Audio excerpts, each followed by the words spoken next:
Este é o elo perdido.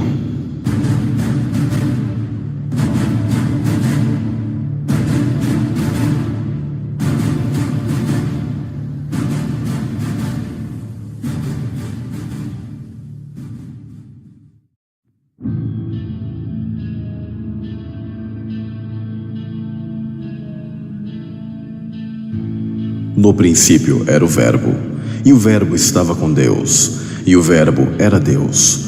Todas as coisas foram feitas por Ele, e sem Ele, nada do que foi feito se fez. No princípio, a terra era como uma massa sem forma, completamente submersa no meio das águas do grande abismo. As trevas têm seu espaço definido. Onde está o caminho para a morada da luz? E quanto às trevas, onde está o seu lugar? Para que as tragas aos seus limites, e para que saibas as veredas para a sua casa? O Criador, por sua palavra, fez surgir a luz. O som mais a água produzem luz, fenômeno chamado de sonoluminescência. Essa já realizava a separação de dia e noite. Antes dela não havia tarde nem manhã. Aqui surge o primeiro dia. Era essa a luz que fazia o circuito. Viu Deus que a luz era boa e fez separação entre a luz e as trevas. Deus determinou dessa forma o período do dia em 24 horas, tarde e manhã, divididas em 12 horas para a luz e 12 horas para as trevas, noite.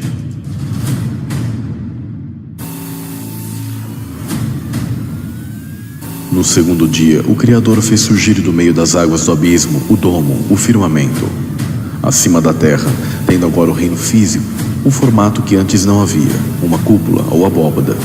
Houve a separação de águas e águas, e fez surgir a terra seca. Deus planta seu domo sobre a terra. O Criador forma um espaço dentro do firmamento, gerando uma interação entre o domo e a luz, estabelecendo um limite para essa luz. Essa é a luz da realidade humana física. Com a luz, que é uma frequência eletromagnética, Deus faz separação do visível com o invisível através dos espectros infravermelho e ultravioleta. Era o início do nosso mundo visível, da nossa realidade material. O firmamento ou domo celeste foi criado por Deus para fazer separação entre um lado e outro, entre um mundo e outro. Depois foram colocados os luminares em cima, e embaixo apareceu a terra seca.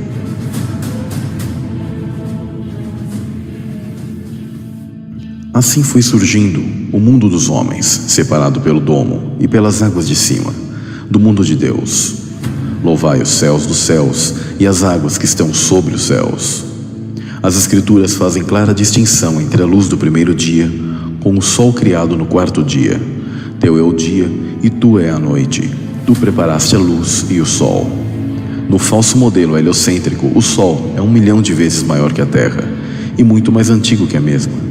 A pergunta seria: a Terra girava ao redor do quê por 3 dias? Vemos claramente que esse modelo está em oposição com Gênesis. As águas dentro do domo foram drenadas, dando espaço para a atmosfera e suas camadas mais e menos densas. Deus cravou a certa profundidade o domo sobre a massa da terra, com fortes colunas, pilares, ancorando a terra em meio às águas. Com a fixação do domo foram definidas as extremidades, e o Criador traçou um círculo de gelo sobre as águas que circundam as terras. As bordas foram congeladas e são os limites do alcance da luz do sol, e também o limite da terra com o domo. Deus estabeleceu e fixou as fontes do abismo embaixo, definindo o nível dos mares. A partir do quarto dia, Deus encarregou o Sol e Lua para realizarem um governo de separação de dia e da noite. O reino físico foi criado de forma bidimensional, sendo um sistema eletromagnético propagado pelo éter. Dentro do campo eletromagnético, você encontra a matéria e aquilo que a pseudociência chama de vazio. Porém, esse suposto vazio não existe, porque existe o éter e os gases, além do plasma, que é 99% de toda a matéria.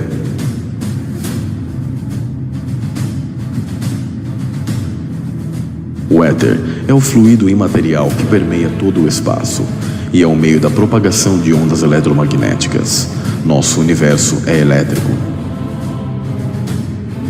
Conforme Eric Dollard disse, o Sol não é a única fonte de luz da Terra. A fotosfera gera luz. O Sol é como um interruptor que liga o sistema, assim como a luz é como a energia elétrica. Esses astros celestes e as estrelas foram criados também como marcadores de tempos. Esses, sendo os mesmos, são referenciais de orientação sobre o plano, auxiliando a obra-prima da criação, o homem. Este é a coroa da criação. No invólucro humano foram colocados seres celestiais que estiveram em estado de dúvida, para passar por sua prova, mediante o estado de inocência. O Criador formou o homem utilizando-se dos 4 elementos: terra, água, ar e fogo. Terra mais água formou o barro. Depois, ele soprou o fôlego de vida que acionou o eletromagnetismo, a energia elétrica que fez o homem ser alma vivente, um ser animado e dotado de energia. Deus colocou o primeiro casal num jardim fechado com enormes jazidas de minerais. No Éden, nascia um rio que irrigava o jardim e depois se dividia em 4. O nome do primeiro é Pison. Ele percorre toda a terra de Havilá, onde existe ouro. O ouro daquela terra é excelente. Lá também existem o bidélio e a pedra de ônix. Não só o local possuía meios de condutibilidade para energia elétrica, como também as árvores possuíam cristais de silício em sua composição, onde seus frutos serviam como conexões e tomadas para recarga e alimento ao primeiro casal, que possuíam corpos de luz. Toda a base da vida edênica era baseada não em carbono como hoje, mas em silício, e o ambiente estava repleto de cristais e metais como ouro e prata.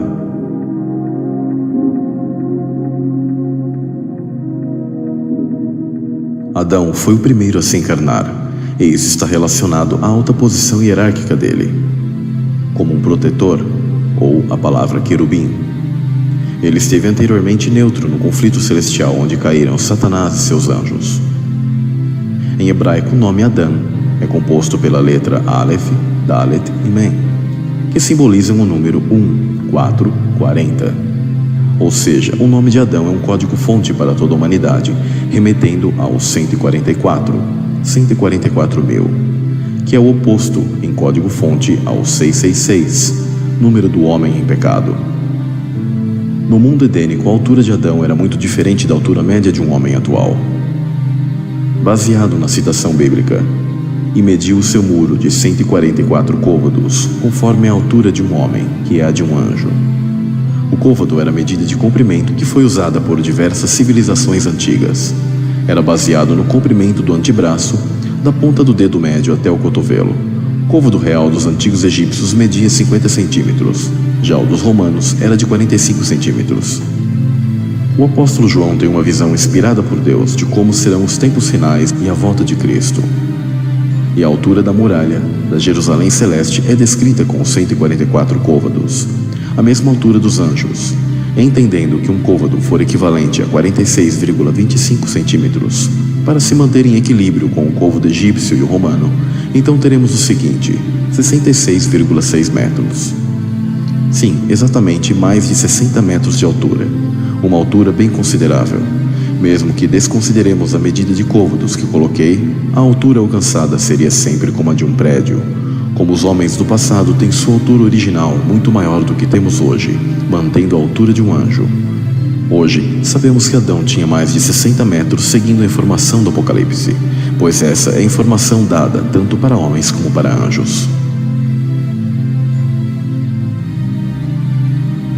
Os gigantes após o dilúvio tiveram sua altura diminuída pelo fato natural da Terra ter sido mudada em todos os sentidos. O campo magnético toroidal, que atua em taxas muito maiores, foi alterado, e a taxa de oxigênio e a pressão da atmosfera foi drasticamente diminuída, o que fez com que as condições atuais não favorecessem o crescimento de tudo que aqui no plano terrestre. A causa desse gigantismo antediluviano, explicada pelos cientistas, é que na época a atmosfera terrestre tinha uma porcentagem maior de oxigênio, em torno de 35%, enquanto hoje ela é de 21%. Já foi constatado indícios que poderia haver uma concentração maior ainda de 35% de oxigênio. Experimentos feitos com peixes, oxigenando muito mais a água para simular o período antediluviano, mostraram que tais peixes cresceram mais que o dobro do tamanho. Sabemos que ao longo dos tempos verificou-se que por onde passam as linhas de alta tensão, a vegetação cresce num ritmo mais acelerado, como em plantações. Pensando nisso, surgiu a ideia de montar esses projetos que têm a finalidade de converter a energia elétrica em ondas eletromagnéticas pulsantes, a fim de estimular o crescimento das plantas, que cresceram mais rápido e tiveram tamanho aumentado, mostrando assim, como em João e Pé de Feijão, que a arte imita a vida, e dando total margem e possibilidade para que a vegetação antiga alcançasse alturas inimagináveis aos dias de hoje. A raça dos seres caídos sempre foi maior que a raça dos homens. No livro de Enoque podemos encontrar a incrível altura de 300 côvados dos seres gerados dos anjos caídos e as mulheres. Esses 300 côvados dão acima de 135 metros. Há algumas traduções colocada 3.000 côvados, o que seria mais de 1.380 metros. Um verdadeiro titã, narrado nos mitos, sendo a mais famosa na mitologia grega. Ambas visões, mesmo a que tem gigantes com altura menor, com mais de 135 metros, ainda é algo monstruoso. Notem que após o dilúvio, um homem em média possui 1,80 de altura mais ou menos. E a raça híbrida, que também foram perdendo altura, possuíam o dobro ou acima da altura comum de um homem, como no caso de Golias, próximo a 3 metros. Assim como Og, o rei de Bazã, era de 4,15 metros de altura e 1,85 metros de largura, segundo os textos hebraicos.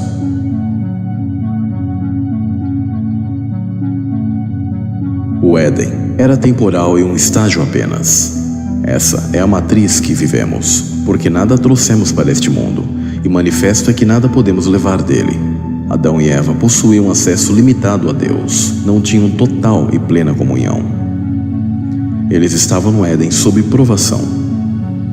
Por ter recebido de Deus a incumbência de guardar o jardim, ofício esse dos protetores ou querubins, provavelmente Adão pertencia a essa classe angelical. Essa guarda era a base dimensional para o retorno aos céus. Essa guarda era contra o astuto ser angelical que caiu e também foi lançado para a terra como um raio. A intenção de Deus era que apenas o homem habitasse o Éden, porém no meio do jardim havia uma árvore que fornecia um acesso limitado, a saída do Éden. Deve-se ressaltar que animais foram criados em alusão e homenagem aos seres celestiais, e não ao contrário. Por isso vemos na Bíblia seres celestes com rosto de águia, leão, touro, além de serpentes aladas. Animais são sensores nessa realidade espelhada. Cada um possui um sentido mais apurado, ou até mesmo que não possuímos, como por exemplo o faro dos cães e a audição dos elefantes. Satanás se apresentou em sua forma de serafim, sua forma seráfica, que seria de uma serpente alada, assim como a serpente mencionada no Gênesis. E Eva, ter sido tentada pela serpente, realizou a conexão proibida com o ser que estava até então restrito. Após ter se contaminado, ofereceu esse acesso a Adão. Note que agora a serpente comeria pó da terra, e a humanidade voltaria e seria esse pó, estando cativa como energia para anjos caídos. Satanás ganhou o senhorio desse mundo, que era de Adão, venceu a guarda deste, acessando nossa dimensão tanto no micro quanto no macro, tanto no interior quanto no exterior, sendo ele agora senhor desse mundo e o novo guardião que está à espreita na árvore cósmica, no acesso ao portal no centro-norte para a entrada da Polaris, que leva ao trono de Deus. Este sempre foi o trono que ele cobiçou. Após serem expulsos do Éden, Adão e Eva perderam seus corpos de luz e foram revestidos de pele. Entrou a degeneração física e genética, tanto no micro quanto no macro. O carbono entrou como base na composição da vida que antes era de silício. O carbono é símbolo do 666, pois em sua base de átomos possui 6 prótons, 6 elétrons e 6 nêutrons.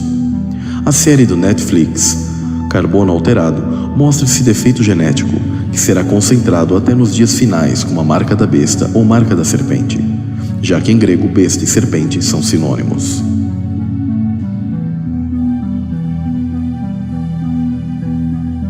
O acesso ao jardim ficou bloqueado por querubins e uma espada inflamada que anda em redor.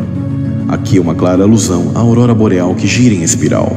Na mitologia escandinava é dito que Jormungand, a serpente das águas, guarda o acesso à árvore Yggdrasil. Eva saiu grávida, portanto, de 2 sementes, a semente humana, herdeira da promessa do proto-evangelho de Gênesis 3,15, e a semente da serpente. A semente da mulher foi Abel, onde depois Sete herdou a continuação, pois Abel foi morto. Já Caim foi a semente da serpente, 2 sementes rivais e inimigas. O conflito celestial se estenderia aqui na Terra. Mudanças em toda a Terra ocorreriam como efeito cascata devido ao pecado, a tal ponto de crescerem cardos e espinhos, os vírus, fungos e bactérias nocivas aos homens. Esses seres do micro são entidades agindo no mundo microscópico, se alimentam das células do nosso corpo, cumprindo a sentença dada à serpente. No Gênesis 3,15 está o grande enigma bíblico. E porei inimizade entre ti e a mulher, e entre a tua semente e a sua semente. Esta te ferirá a cabeça, e tu lhe ferirás o calcanhar. O Messias, sendo a semente da mulher, foi profetizado, assim como Caim, que era a semente da serpente, já estava no ventre da mulher. Ao longo da história humana, 2 sementes sempre batalhariam pelo poder. Aqueles que se denominam de sangue azul, filho dos deuses, que estão nos governos mundiais até os dias de hoje. E aqueles que são filhos dos homens, relacionados à natureza e de vida mais simples, do qual sempre estiveram subjugados pelos governos.